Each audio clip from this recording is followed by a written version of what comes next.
I'm really thankful that I grew up in a large family. There was 12 children. I was the fifth, and I had great parents, and they walked in all the light that they had. And I was just feeling, I still feel like my mom and dad's their wisdom. My mom did so many wise things. She was very conservative, and she knew how to make meals last and to make them bigger by adding different things because we had a large family. We grew up on certain foods where we didn't complain and bitch about it, and we ate what was given to us. I think though, like when I was as an adult, I knew I wanted to be a mother, but one thing I knew I didn't want to do that was the way I was raised is I never wanted to discipline my child in anger. I wanted them to know that what they did, their actions, their choices, can bring pain in life. And the only pain they felt was, I started when they were young, like if they were crawling, I would smack their hand. James used to love to pull the cassette tape out all the time. They had all the music in it. And I would always rewire it, put it back in with a pencil, those old-fashioned cassette tapes. And every time I did it, I would smack his right hand, only 3 smacks, and he was 8 months because he was crawling. And every time I would kiss him and say, "You're a good boy." I never called him a brat or bad. And I said, "But that's a no-no." So one day when I was looking around the corner, it was so cool. Like I said, he was under a year of age. I was watching him. I gave him the free choice. He was crawling towards the cassettes again, and I watched him crawl forward. And then I watched him look down at his right hand, the hand I would usually smack 3 times for the discipline.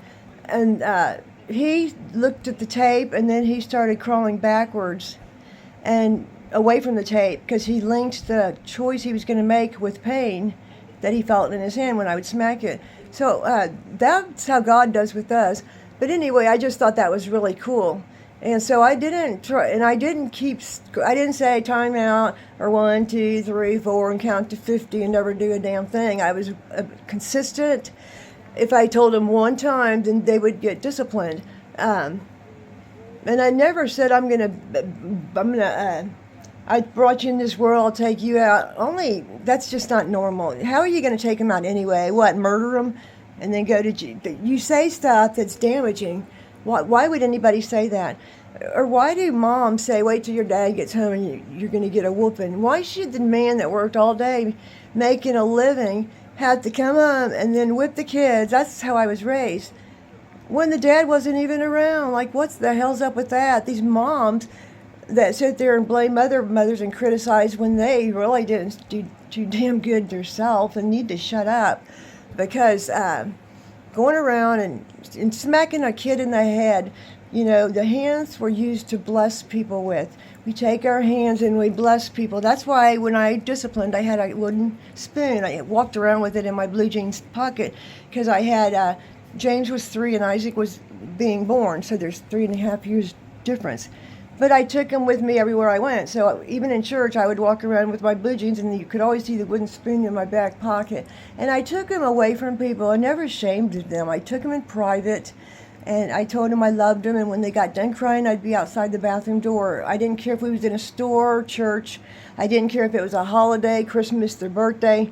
The discipline was all year round. I didn't say, oh, because it's your birthday, you're not going to get a whipping. Man, and not even a birthday whipping. That's stupid too. I don't know why people do that. There's just a lot of things I didn't do, and I always after my children would make a choice, then the discipline and then the love. They never walked away feeling unloved or like, what did I do? Or I'm a bad child. They weren't none of those. They have been, and always will be my blessings that were trained. And I didn't wait till I was so pissed off to just attack them when my real issues was my own self in the mirror. Why do you people that hate on yourself go after your children and start telling them they ain't worth shit or nothing, basically? Why don't you build them up and see how that works for you? One time with my mother, when I was 18, she's like, "Brenda, you're the biggest disappointment I've ever had in my life." And I'm like, "Thanks a lot, Mom. Don't say that to me again. I don't appreciate it." And she's like, "Well, what am I supposed to say?" And I said, "You could try, Brenda, I believe in you." That would really work, Mom. How's it been working for you, right? my mom said, "Okay, honey, I didn't know any better." And she kissed me and she told me that she believed in me.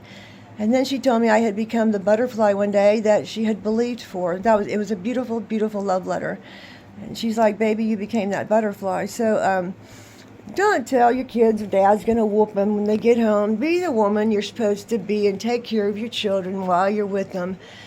And let the man come home in peace. And everybody needs to do their responsibilities in kindness. Have a blessed day and be prepared for the storm that we are getting ready to see come to several states. God bless.